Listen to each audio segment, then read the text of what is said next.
कुछ इठलाती कुछ कह जाती, ये जिंदगी ही तो है। किधर से गुजरे थे, कहाँ कहाँ भटके थे।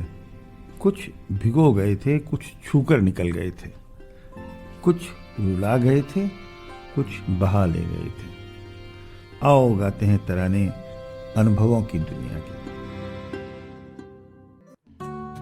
नमस्कार दोस्तों, आप वरिष्ठ नागरिकों द्वारा प्रस्तुत पॉडकास्ट कार्यक्रम अनुभव 2.0 सुन रहे हैं। ये कार्यक्रम भारत सरकार के सामाजिक न्याय एवं अधिकारिता मंत्रालय के लिए राष्ट्रीय सामाजिक सुरक्षा संस्थान एवं मीडिया फॉर कम्युनिटी फाउंडेशन द्वारा प्रस्तुत किया जा रहा है। इस परियोजना की संकल्पना श्री आर श्रीधर ने की है तथा आशीष तिवारी एवं पूजा मुराडिया ने इसे साकार किया है।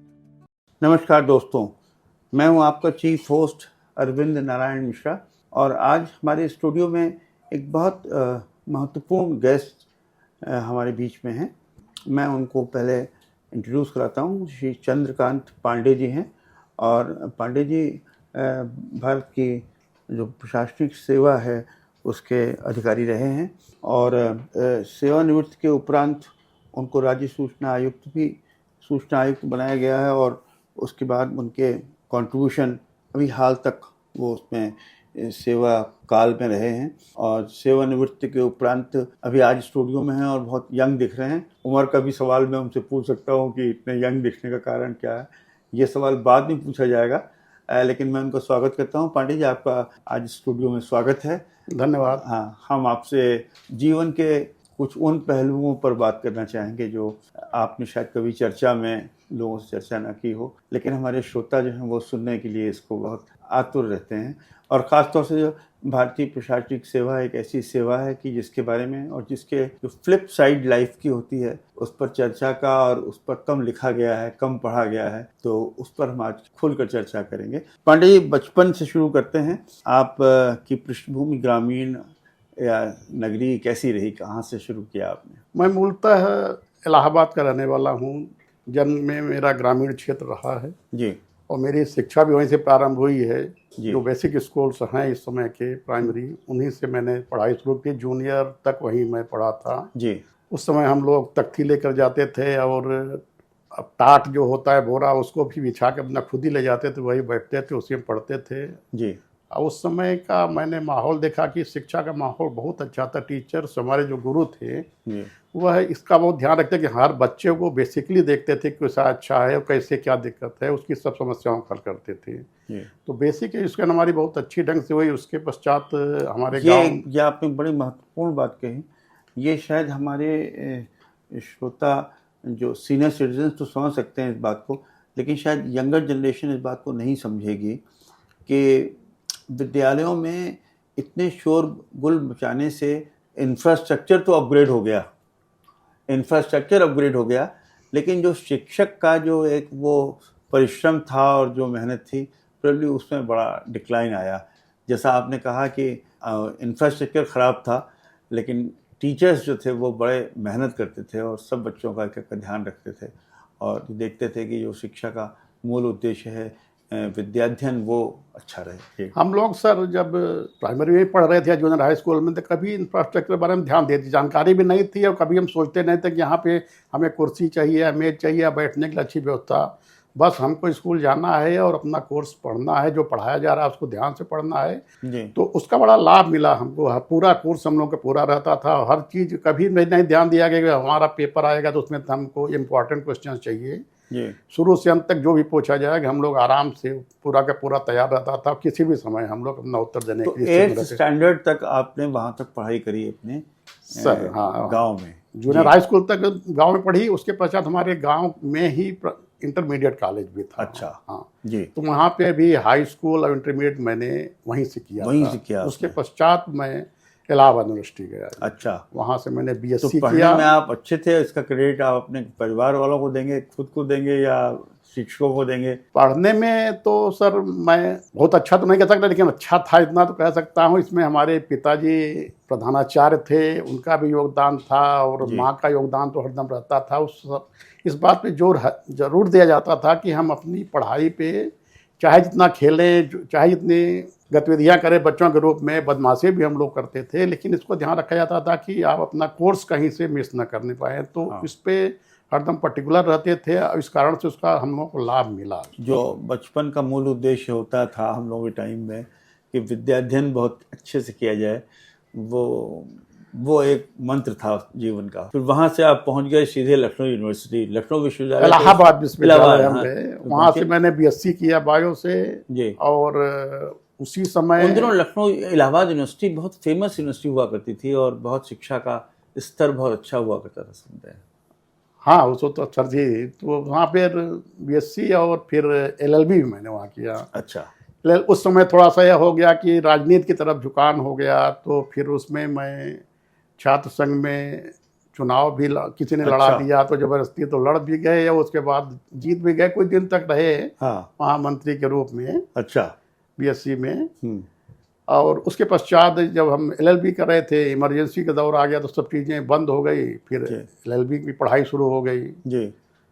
एलएलबी करके हम एडवोकेट हो गए जी। जैसे ही उसमें वकालत शुरू किया, 3-4 महीने बाद एजी ऑफिस में हम लोग सेलेक्ट हो गए, तो वहाँ पे ज्वाइन कर लिया जी।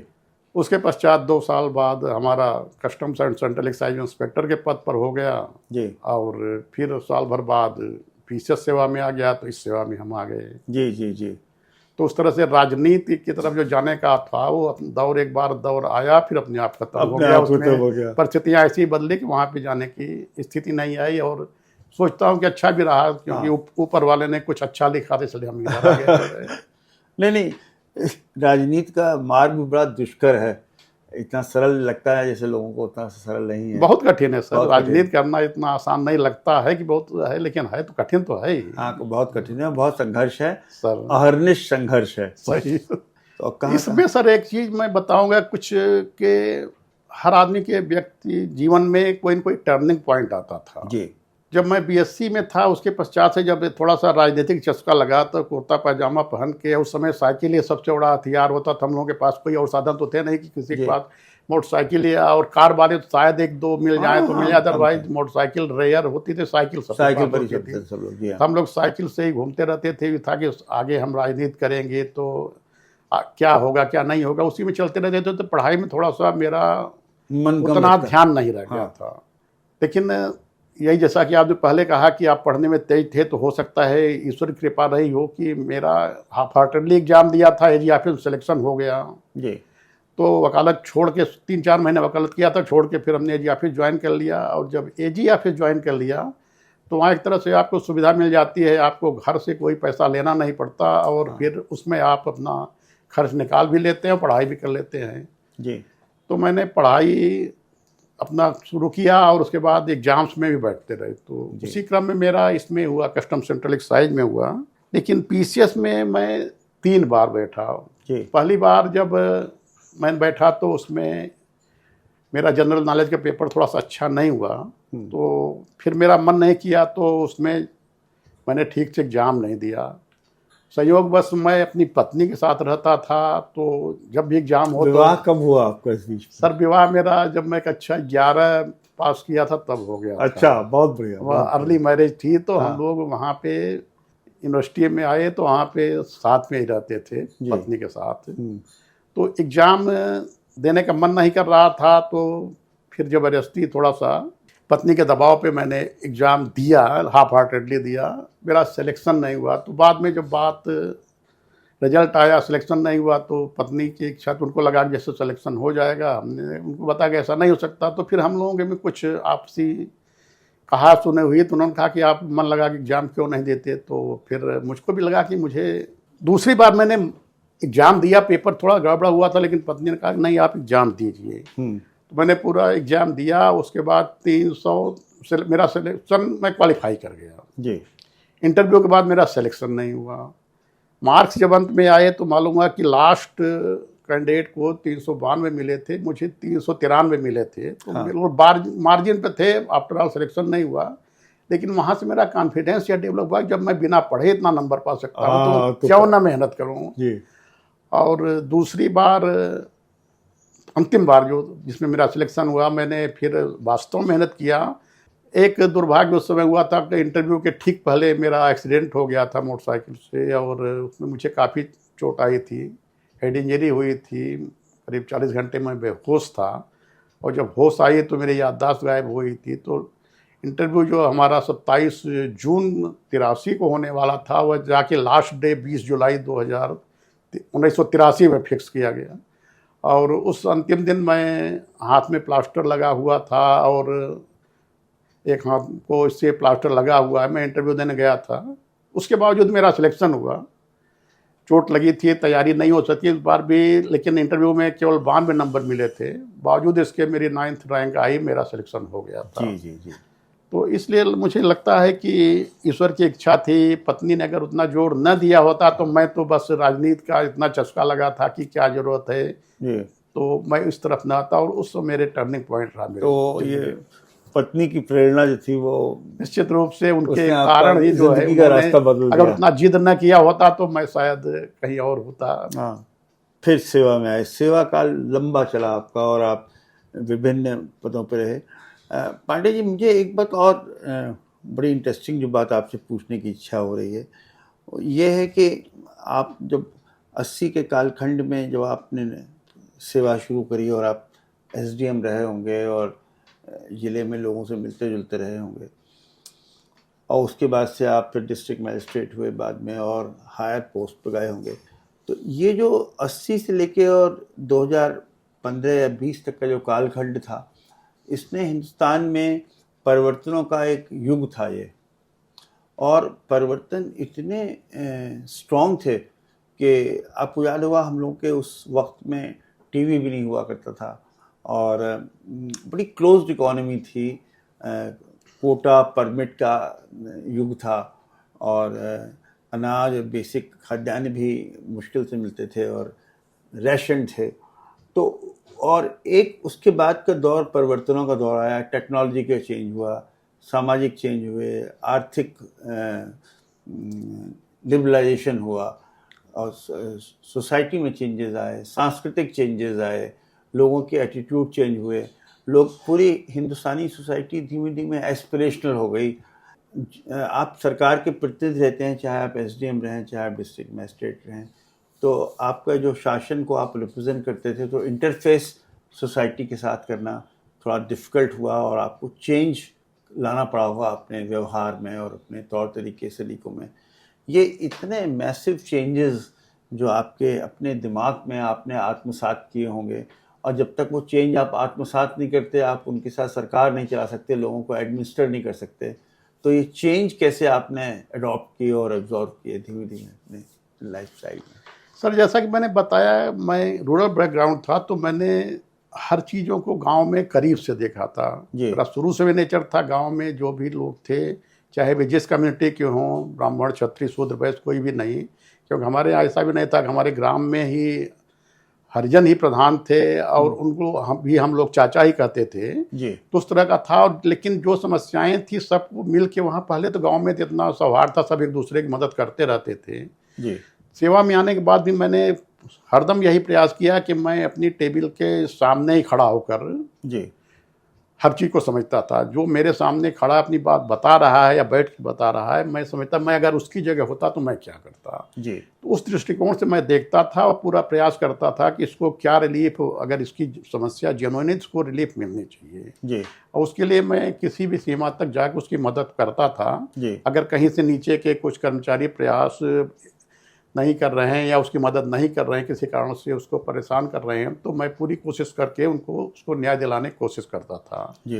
यह नहीं कह सकता कि मैं 100% सफल था, लेकिन मैं इतना तो जानता हूं कि 60-70% तो समस्याएं हल जाती, क्योंकि अगर मेरे पास कोई शिकायत लेके 2 के बाद तीसरी बार आ गया तो मैं उसको बहुत बुरा मानता था, और फिर जिसके पास शिकायत गई है उसके यहाँ क्यों नहीं हुआ, उसको सामने बुला के उसके सामने शिकायतकर्ता के सामने डिस्कस करके। हाँ। पांडे जी, एक बात और आपकी बात से भी मैं एक सवाल निकलता है।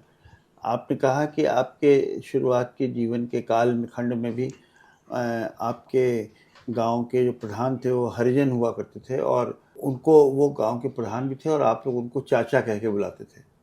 मेरे ख्याल से सामाजिक समरसता का ये मॉडल बाद में कहीं जब कुछ सरकारें आई जिन्होंने कि अनुसूचित जाति के लोगों के लिए के दुख को बढ़ा चढ़ा कर पेश किया और समाज में एक विभाजनकारी शक्तियाँ जैसी पैदा हुई। तो क्या ये एक समरस समाज को पहले बांटा और फिर उसको किया गया, क्या रहा, कैसे आप उसको देखते हैं? सर, करने और होने में बड़ा अंतर होता है जी। पहले जो कुछ होता था वहीं कोई राजनीतिक स्वार्थ नहीं था जी। अब जो भी कोई भी कर रहा है, हम किसी पार्टी का नाम नहीं लेंगे, उसका पूरा कैलकुलेशन होता है कि हम ऐसा करेंगे तो हमें कितना लाभ मिलेगा। पहले ऐसी बात नहीं थी। तो उस समय तो बिल्कुल निष्पक्ष होकर सबके लिए सेवा की जाती, सबका काम किया जाता था। जी। अब परिस्थितियां बदल गई हैं और राजनीति में जो हैं उनकी भी मजबूरी है, उनको सरवाइव करना है। समाज अब बट गया है, अब कास्ट लाइन पे भी बट गया है। अब आपने कितना अच्छा किया कितना बुरा किया उसका कोई महत्व नहीं रह गया। आप कितने ईमानदार हैं कितने बेईमान हैं उसका भी कोई महत्व नहीं रह गया है। पहले इस सब का महत्व होता था। हम लोगों को शुरू काल में आपने संभवतः ध्यान दिया होता, अगर हम लोगों ने अपने सुबार्डिनेट से कोई जबानी भी कह दिया तो हमारे लिखे से महत्व होती है। हाँ, महत्वपूर्ण होती थी। नेताओं में भी ये पहले था कि उस सीमा तक नहीं जाते थे। जब अब थोड़ा सा वो भी आक्रामक हो गए हैं, क्योंकि राजनेताओं की भी अपनी समस्याएं हो गई। उनको पब्लिक को सेटिस्फाई करना, पब्लिक एक्सपेक्टेशंस बढ़ गई हैं ना। अब वो चाहता है कि अगर हमारे फला राजनेता या नेता से संबंध हैं तो हमारा काम गलत है, सही होना ही होना है। जी। और पहले ऐसी स्थिति नहीं थी। किसी भी नेता को बताया, उसने काम बताया और उसको समझा दिया गया कि नहीं यह गलत है, नहीं हो सकता, वह जिद नहीं करते थे लोग जो है। तो एक राजनीतिक मजबूरियों से कहानी शुरू हुई और फिर सामाजिक मजबूरी में बदलती गई। अच्छा, सेवा काल में के उपरांत आपको जो ये आप सूचना आयुक्त का पद आपने धारण किया और इसमें शायद लोगों का ये जनरल परसेप्शन है कि सामाजिक अपेक्षाएं बहुत बढ़ गई हैं और लोग बाग जो हैं बहुत सारी बातें जानना चाहते हैं और कुछ बातें ज़रूरत की जानना चाहते हैं, कुछ बिना ज़रूरत जानना चाहते हैं। और ये जो सूचना के अधिकार का एक अधिकार सरकार ने कंसीड किया था, इसका कुछ उपयोग हो रहा है, कुछ दुरुपयोग हो रहा है। कुछ अगर ये एक्ट बना होगा तो उसके बाद I think second third generation में आप सूचना आयुक्त रहे, तो ये क्या इसके बारे में कुछ बताना चाहेंगे? सूचना का अधिकार अधिनियम बहुत महत्वपूर्ण अधिनियम है। इसका मूल उद्देश्य जो था पारदर्शिता और विकास से संबंधित था कि हर चीज़ जो हो रही है सबको जानकारी रहे और इसमें निश्चित रूप से जानकारी मिलनी चाहिए लोगों को।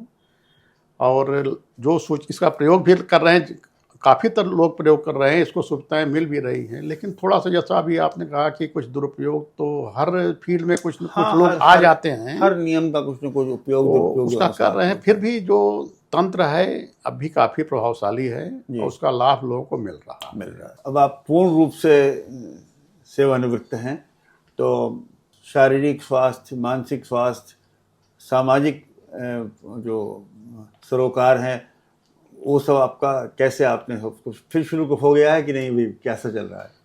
सर, स्वास्थ्य पे मैं विशेष ध्यान रखता हूँ कि स्वास्थ्य सबसे महत्वपूर्ण। अगर आज की स्थिति में स्वास्थ्य ठीक नहीं तो बाकी आपके पास कोई भी चीज़ हो उसमें कोई मूल्य नहीं है। इसलिए सबसे ज़्यादा कोशिश यह करता हूँ कि स्वास्थ्य ठीक रहे और खान पान पे भी नियंत्रण, थोड़ा बहुत व्यायाम भी मैं करता रहता हूँ इसीलिए। और ईश्वर की कृपा है कि इस तरह कारण से थोड़ा बहुत मैं स्वस्थ भी रहता हूँ। लगता है कि मैं स्वस्थ रहता भी हूँ, स्वस्थ लगता भी हूँ। बाकी हम अपने जो भी संपर्क हैं, हम सबकी, अपने दोस्त यारों की और जो भी संपर्क है सबकी मदद करने में सक्षम रहे, यही सबसे बड़ी हमारी उपलब्धि होगी। बहुत बढ़िया पांडे जी, आपसे आज बात चर्चा करके बड़ा अच्छा रहा और हम भी आपके लंबे सुखद जीवन की कामना करते हैं और आपसे विदा लेते हैं। धन्यवाद सर। दोस्तों, आप लखनऊ की संस्था पीपल्स इनिशिएटिव के पॉडकास्ट कार्यक्रम अनुभव 2 को सुन रहे थे। वरिष्ठ नागरिकों की सुविधा के लिए भारत सरकार की हेल्पलाइन नंबर 14567 पर आप प्रातः 8 बजे से रात्रि 8 बजे तक वरिष्ठ नागरिकों की किसी भी समस्या पर सहायता प्राप्त कर सकते हैं। Thank you and have a good day.